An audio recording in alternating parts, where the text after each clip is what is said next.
rated current. Okay, value ng kuryente at full load. Low, medium, high, full load, yung high.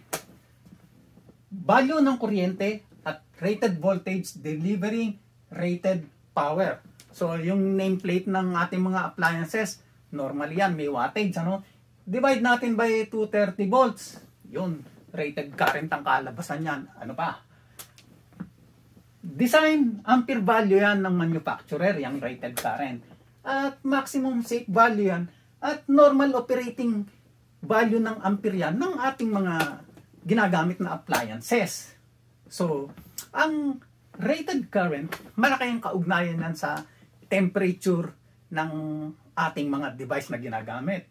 Halimbawa na lang, ang ating conductor dito sa table na to. Sabi, conductor ang positive values, itong table na to, at ambient temperature ng 30 degrees centigrade and 3 current carrying conductor. Sabihin, 3 wires lang yung pumasok sa conduit. Yan ang condition of use ng ating table na ito. So, ano ba ang sinasabi dyan? Sa bawat conductor size, nag-assign tayo ng ampacity sa bawat insulation type na may kalakip namang temperature rating ang bawat insulation. Ngayon, ganito. Kapag itong wire size na ito, pinadaanan natin itong ampacity na to, itong ampere rating na ito, for 3 hours or more. Tawag dyan, continuous load na yung niloading na natin ng continuous 3 hours or more yung ating wire size. Magiinit yan pag 15 amperes ang pinadaan natin hanggang 60 degrees. At kung 20, 75 degrees. At kung 25, 90 degrees magiinit yan. So, delikado ba yan? Hindi, ano? Kasi, yan ang design ng ating conductor.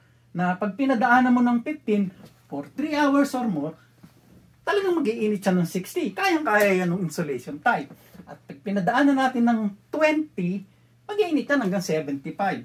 For 3 hours or more, kayang-kaya yan noon. At yung THHN natin, kahit 25 amperes ang dumaan dito, for 3 hours or more, kayang-kaya. Yun lang. Hindi natin ginagamit itong rated ampere na ito.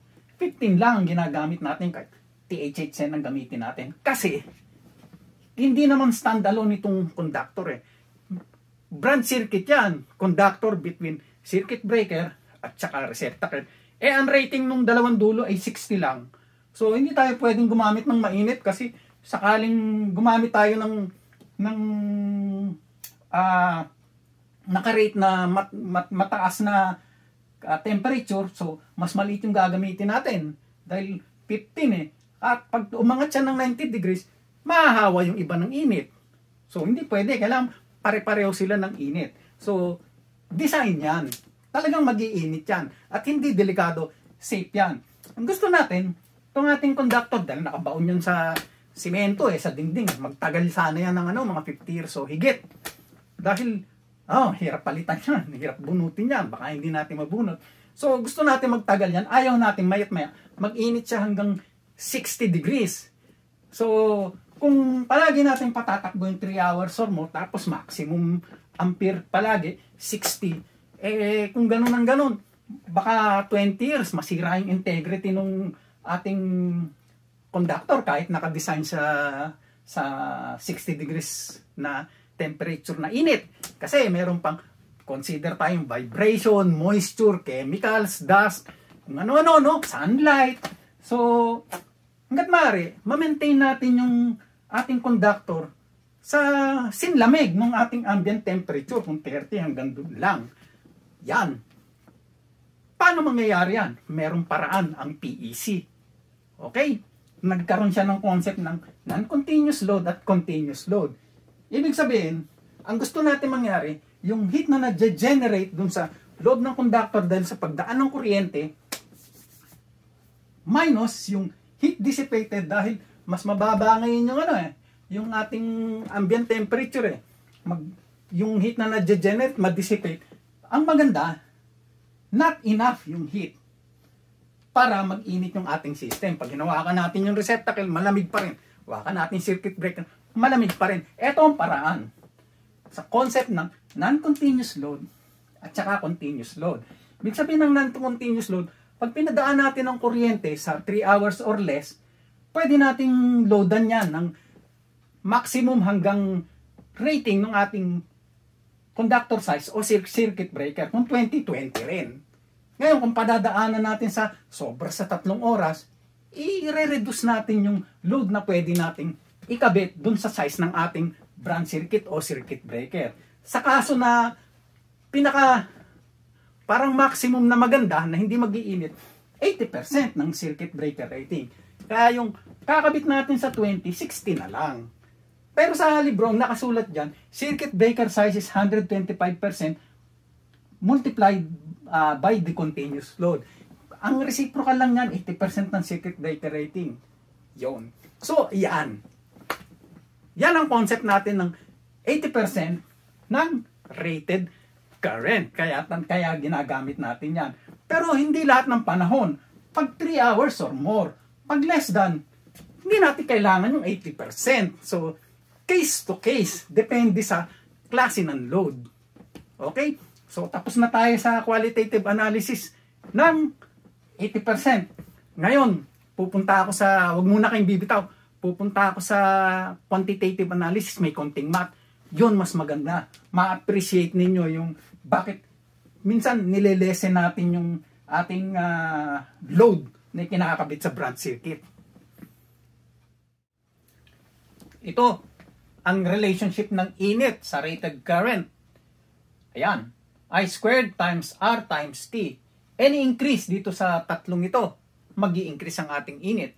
Ito ngayon yung unit of measure niyan. I, amperes, R, ohms, T in seconds, tapos heat in joules. Hindi mahalaga na maintindihan nyo ng gusto ang ibig sabihin nito. Pinapakita lang natin yung pinaka-principle, paano related ang heat sa rated amperes. So, katulad nito, pag nag-increase ka ng R, ng resistance, mag-i-increase yung heat. Dahil proportional siya, directly proportional eh. Ibig sabihin, pagka gumamit tayo ng mas maliit na conductor, mas mataas ang resistance nun, mas maraming init ang mapuproduce. Kaya nga hindi tayo gagamit ng maliit na conductor para dun sa ating rating ng ating sirketo eh. Ano pa? Time. Directly proportional siya kung gaano katagal mong pinadadaanan ito ng kuryente. So, mas matagal mong padaanan, patong-patong na yan, tumatagal, patong ng patong yung init, hindi naman ma-dissipate kagad sa atmosphere, so plus ng plus yan. Ayan, magdadagdag din yung init. At bukod sa dyan, ang relationship niya sa amperes, square, pagka nagdagdag ang kunin, i-square mo muna yun. Medyo mas mabilis umakit ang init kaysa sa amperes. So, ayan, ginawa natin, tiningnan natin ang resulta ng init sa conductor size. So, nag-investigate tayo ng 3 setting. Yan. Tiningnan natin yung epekto ng init kung padadaanan natin ang conductor sa circuit rating niya. Halimbawa, sa table 10.1.18, conductor properties. Ang sasampulin natin ngayon yung 3.5 mm squared. Yan. Nakasulat doon sa table na yun, approximately 2 ohms per 1,000 feet. So, ngayon, gamitin natin, halimbawa, ang layo ng ating load, 50 feet. Papunta, papalik, di 100 feet yun, So, pag 100 feet, edi divide by 10 ito. 0.2, yung resistance natin, sabihin natin meron tayong resistance na ohms. Yan. Tapos yung time natin, sabihin natin 1 second, So, 1 second. Ayan. Tapos itong I natin, yan yung value ng circuit rating natin. Halimbawa, at 100% sa 3.5 mm, 20, 20 ampere. So, nangyayari, 20 amperes squared. Yan.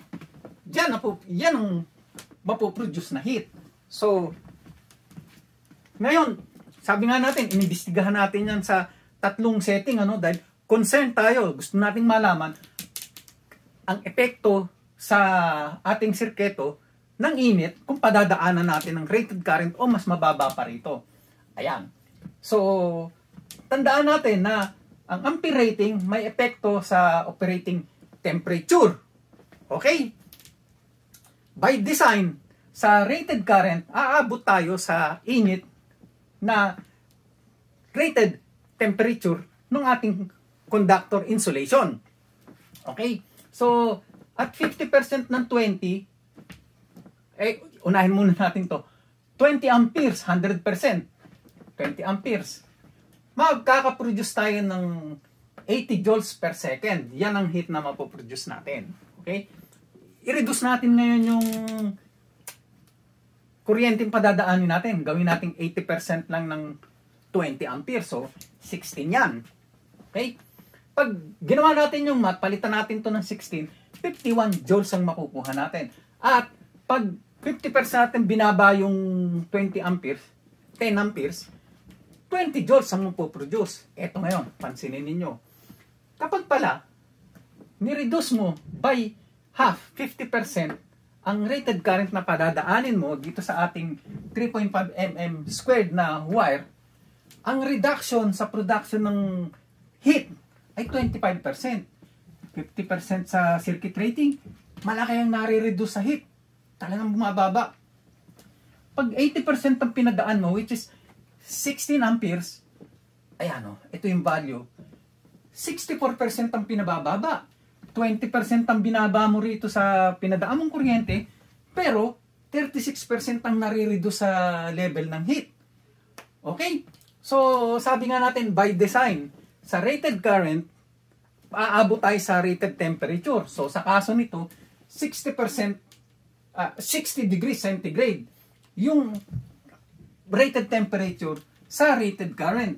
By design yan. So, at steady use ng 3 hours at rated current flow, mag-iinit tayo sa maximum operating temperature. Ayan. Sa ganito. Pero, pag 80% ang pinadaan natin, nare-reduce ng gusto yung heat production natin.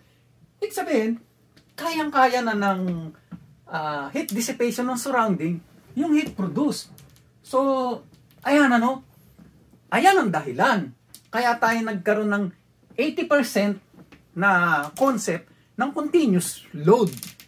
So, ito ang reason. Kaya meron tayong 80% na cordon plug use, pagsasaksak natin sa receptacle, at meron tayong 80% na continuous load na gamit for 3 hours steady rated current use para hindi ma-over-abuse sa rated temperature na taas ng taas, ano? So, 60 ng 60, aabot ng 60. Normal naman yan kasi sabi natin, by design yan.